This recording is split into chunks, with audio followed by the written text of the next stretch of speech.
Políticas públicas são, em determinado sentido, o conjunto de metas a serem discutidas no âmbito do direito público. São metas e ações desencadeadas pelo Estado visando o atendimento de setores da sociedade civil. Portanto, vemos aqui termos necessariamente discutíveis e em disputa, como, por exemplo, o poder, a política, o público, o Estado, o direito e até mesmo a sociedade civil. Não vamos nos ater aqui aos significados literais de cada questão, já que estas, dentro das aplicações do nosso Estado, vêm de um formalismo que não nos cabe, pois nunca nos pensou, a não ser por aquelas de nós que resolveram tomar de assalto esses significados e virá-los do avesso.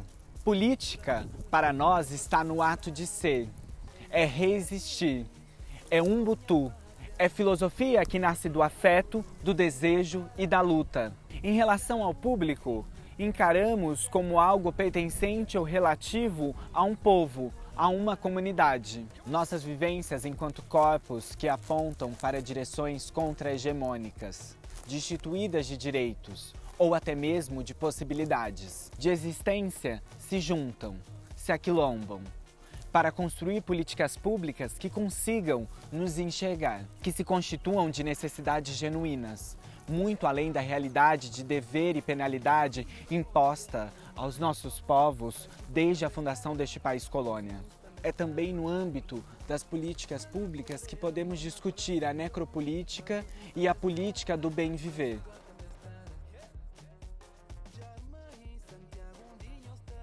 A Casa Tina Martins começou como um ato simbólico e prático do dia 8 de março, em 2016.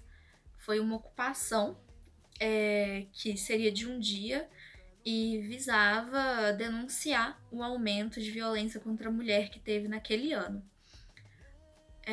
Porém, nesse dia de ocupação, aconteceu que várias mulheres foram em busca das companheiras do Olga, procurando ajuda por conta de violência contra a mulher.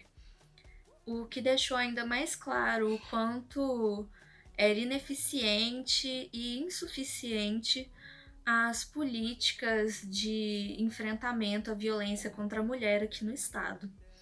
E com isso, foi decidido que a ocupação, que seria temporária, agora seria fixa. E então, por meio de um acordo, a gente conseguiu a casa onde a gente trabalha agora, na Rua Paraíba, 641, onde o Olga atua agora na Casa Tina Martins, que hoje em dia já é a casa de referência da mulher do estado de Minas Gerais. A gente compreendendo que o direito ao tratamento, que o direito à prevenção é um direito básico dos jovens, é um direito básico de toda a população, o Nodelmet ele vem a partir desta base, né? Para depois a gente falar sobre medicação, para depois a gente falar de como que esse tratamento é feito. A gente precisa primeiro fazer com que as pessoas compreendam que o direito à saúde ele deve ser cumprido, né? E ele deve ser exercido por todos os cidadãos. E aí a gente tenta trabalhar exatamente nessa perspectiva com os jovens, né? Tentando alertá-los,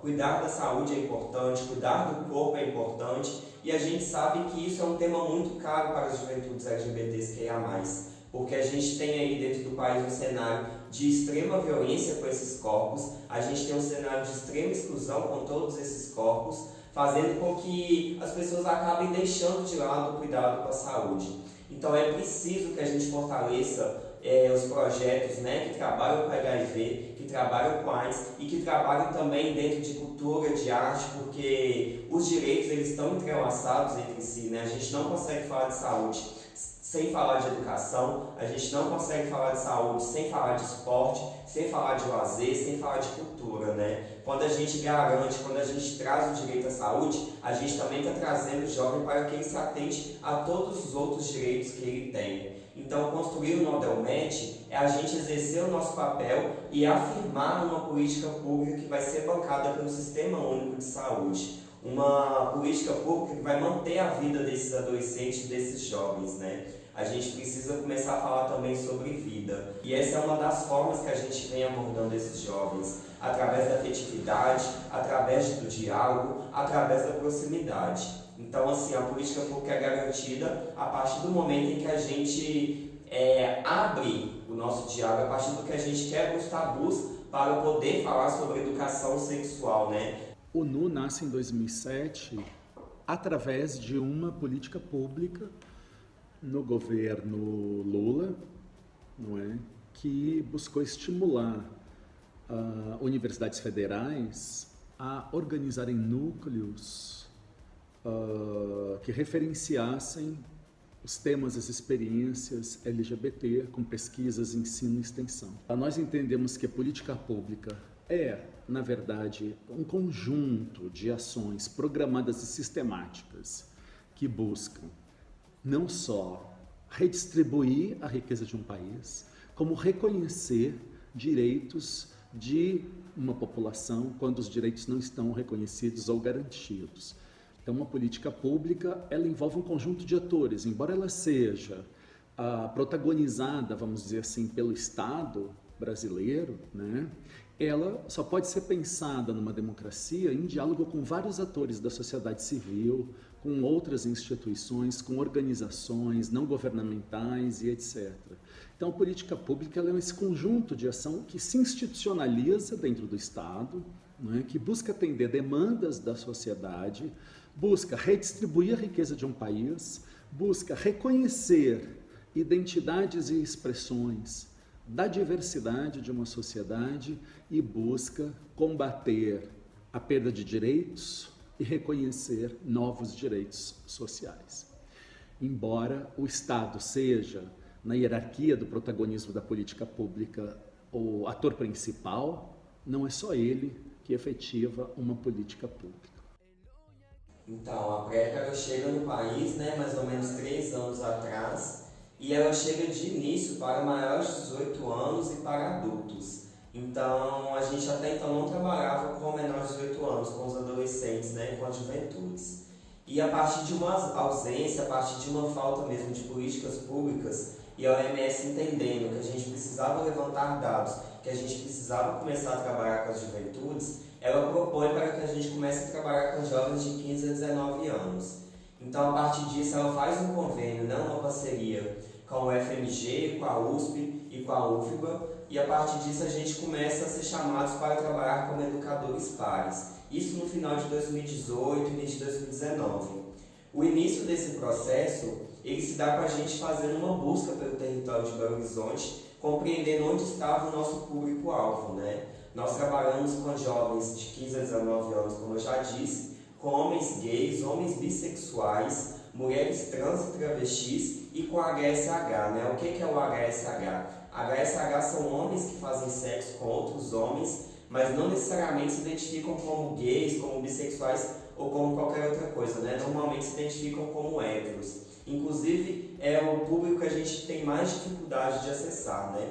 O NU não tem uma política pública, né? Ele é efeito, fruto de uma política pública. E o NU tem projetos para fora da universidade que dialogam com políticas públicas e com outros equipamentos da cidade. O primeiro projeto é um projeto de formação de educadores da rede pública de educação para combate ao sexismo e ao preconceito dentro das escolas. Esse é um projeto já que tem muito tempo. A gente começou esse projeto em 2008 e ele se mantém até hoje. Então, ele é um projeto que busca formar professores para o combate ao preconceito nas escolas, democratizar as escolas no que diz respeito à inclusão e à permanência da população LGBT em todos os níveis de ensino. A casa funciona dentro de 4 eixos. O primeiro deles é o acolhimento, onde a gente vai fazer uma escuta sobre a demanda que essa mulher está trazendo para a gente, para então poder chegar ao segundo eixo, que é o encaminhamento, e decidir junto dessa mulher o que a gente pode fazer para ajudar ela, às vezes algum outro lugar dentro da rede de enfrentamento também seja um local melhor para elas serem atendidas. Às vezes, um contato com alguma amiga, algum parente que possa ajudar nessa situação, então a gente vai mediar essa comunicação. Algum encaminhamento que seja algo que colabore para ajudar a resolver essa situação incômoda que essa mulher se encontra. E aí, caso a gente não consiga articular nenhum outro tipo de encaminhamento, vai acontecer o terceiro eixo, que é o de abrigamento. Então, em casos de emergência e onde não há outro caminho, outra proposta imediata para ser feita, a casa vai abrigar, nós abrigamos as mulheres. O quarto eixo da casa é a formação política. A formação política acontece porque a gente tem um entendimento no Olga e na Casa Tina Martins de que a violência contra a mulher não é uma coisa que ocorre pontualmente, e sim é gerada por uma estrutura patriarcal que domina a nossa sociedade na atualidade. Por isso, é necessário não somente ajudar as mulheres que estão em uma violência física, patrimonial, ou que seja uma violência imediata, mas também ajudar as mulheres a se fortalecerem para saírem de situações de violência que elas possam vir a se encontrar. O outro projeto que o NU tem em parceria na universidade é o Transpasse, que é um projeto de atendimento psicossocial e jurídico de pessoas trans que estão com algum problema na justiça, que estão com alguma questão com a justiça. Pode ser do ponto de vista penal, pode ser do ponto de vista civil. Então ele atende essas pessoas trans através de uma ação que envolve várias outras instituições, ou seja, ele acaba se relacionando com um conjunto de organizações. Embora essa rede não funcione como a gente imagina, quando a gente fala dela parece que ela, vamos dizer assim, funciona perfeitamente, né? Ela não funciona. Eu acho que a importância de você provocar a rede já é fundamental para você ter um futuro um pouco mais democrático no que diz respeito ao acesso das pessoas à justiça social. E o terceiro projeto é um projeto onde nós buscamos levar discussão acadêmica sobre gênero e sexualidade para a sociedade através de debates públicos. Então, tem uma preocupação em levar a discussão acadêmica sobre gênero e sexualidade com foco na população LGBT, sempre em diálogo com ativistas e outros pesquisadores e pesquisadoras para uma discussão pública com a sociedade. Como eu disse, a Tina compõe a rede de enfrentamento à violência contra a mulher de Minas Gerais e a gente atua junto de casas-abrigo, DEANs, CREANs, CREAs e outros equipamentos que são importantes para a gente poder estar atuando em conjunto. Então, trazer, né, tentar cada vez ter uma eficiência maior nesse trabalho. E acho que é importante essa atuação em conjunto para poder, uma vez que algum desses equipamentos não tiver um serviço especializado, por exemplo, o outro vai ter. Então, algum desses lugares não ter um assistente social e a demanda é por uma assistente social. Então, a gente pode fazer esse encaminhamento para delegacia, da delegacia para uma casa-abrigo. Esse tipo de encaminhamento que é muito importante poder ter essa comunicação direta durante uma demanda, durante o acolhimento, né, de uma pessoa em situação de violência, de uma mulher em situação de violência que chega pra gente com determinada demanda. Uma das parcerias mais importantes que a gente tem também é com o CRJ, né, o Centro de Referência da Juventude, pensando exatamente neste cenário de exclusão que a gente tem aí de políticas públicas voltadas para a saúde, onde esses jovens, quando procuram um posto perto de casa, quando procuram uma UPA, eles são humilhados, eles são rechaçados, eles são afastados desses espaços. A gente pensou como criar um lugar onde essa galera possa se sentir segura, né? Então foi a partir disso que a gente começa a fazer a nossa parceria com o CRJ, né? Que é um aparelho público aí voltado para os adolescentes, voltado para as ações das juventudes. E aí a gente monta o nosso consultório dentro do CRJ.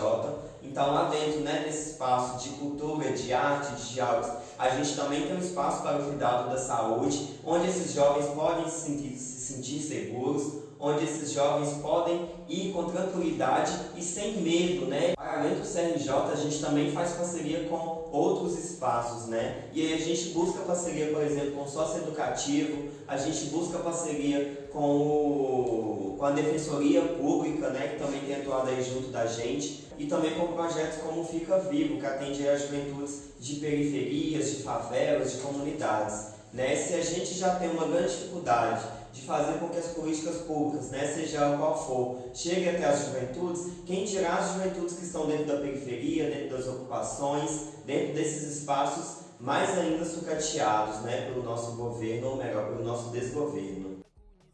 Para fazer comunicação com a casa, tem as redes sociais, Instagram, Facebook e e-mail, e também tem o telefone fixo, onde a gente agenda acolhimentos, conversas, visitas antes também eram agendadas antes da pandemia, então ligações para saber como mensagens, né, também como ajudar a casa, como doar para casa, também projetos que querem fazer colaborações com a Tina, também são esses os meios de comunicação que a gente tem. E aí a gente começa a trabalhar em redes, né? Entendendo que esses lugares começam a ser escassos, nesses lugares de encontro, a gente precisa entender onde mais esses jovens estão se reunindo,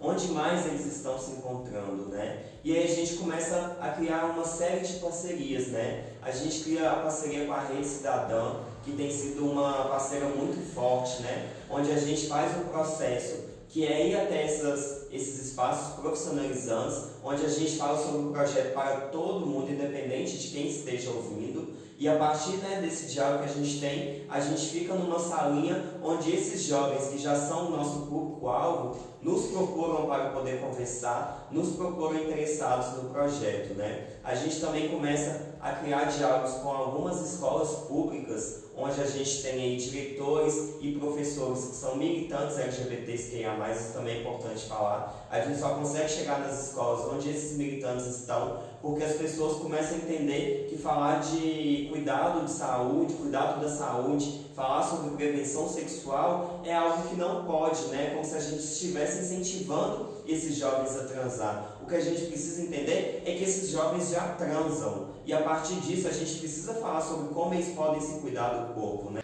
Acho que o grande desafio é como a gente enfrentar essas políticas anti-gênero e anti-LGBT, entender, não é, como é que elas se organizam, como é que esses atores conservadores e reacionários criam cruzadas anti-gênero, não só no Brasil, como em muitos países, e pensar um pouco como desmontar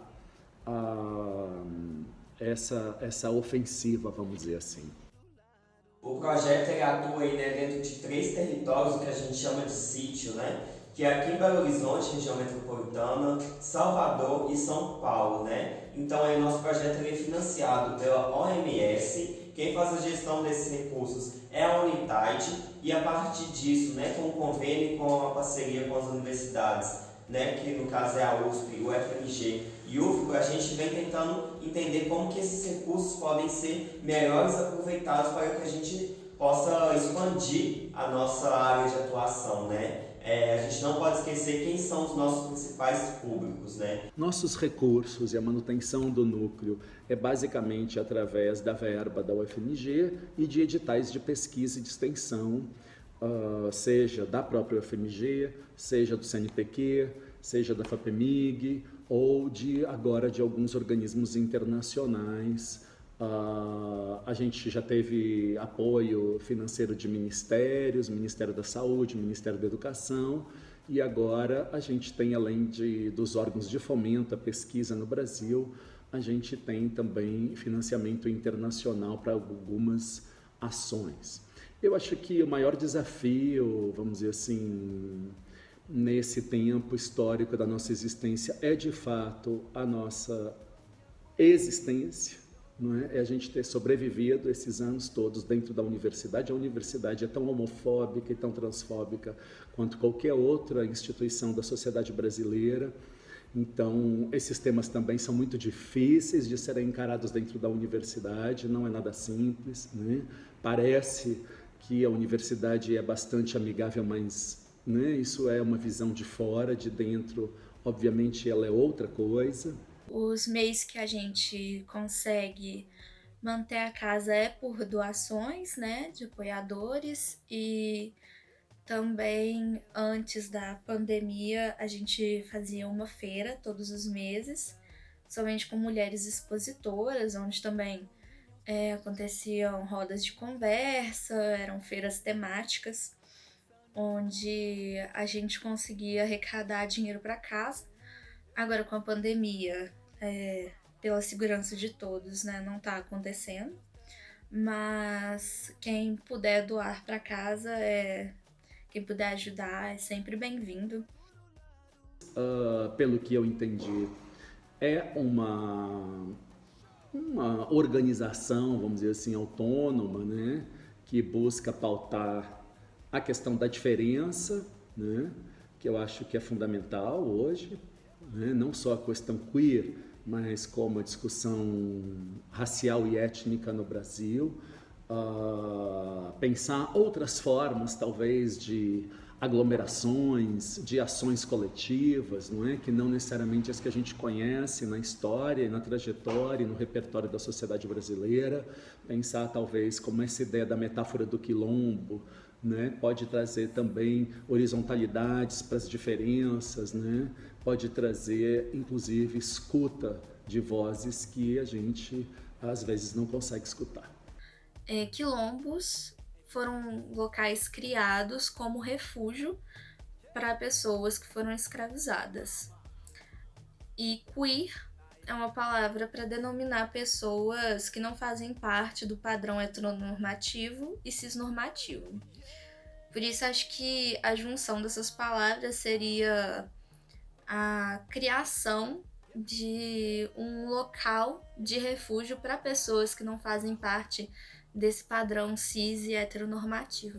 Quando eu falo de quilombos, né, quando falam de quilombos, logo eu penso nesse espaço de afeto, nesse espaço seguro entre nós, entre as nossas irmãs, né? Pessoas pretas, pessoas trans, travestis, não binárias. E quando eu falo de espaço seguro, eu estou falando de um espaço seguro que seja para além do discurso, né? Que às vezes o discurso é muito bonito, mas a gente precisa praticar essas ações no dia a dia. A gente precisa praticar essas ações quando a gente está recebendo pessoas trans em nosso território, quando a gente está recebendo pessoas travestis em nosso território, né? Para que a gente não vá na contramão e coloque essas pessoas em risco, não coloque essas pessoas em um lugar, né, que a sociedade já coloca o tempo inteiro, que a cisgeneridade, a branquitude já coloca o tempo inteiro, né? Que é um lugar de risco, que é um lugar de abuso, enfim, que nós, como múltiplas e múltiplos, né, em todas as áreas que a gente vem atuando, que a gente possa se formar um queerlombo real, né? Que a gente possa ser valorizado pelas nossas produções artísticas, que a gente possa ser remunerado pelas nossas produções artísticas também, e que, enfim, que a gente tenha uma troca que vá para além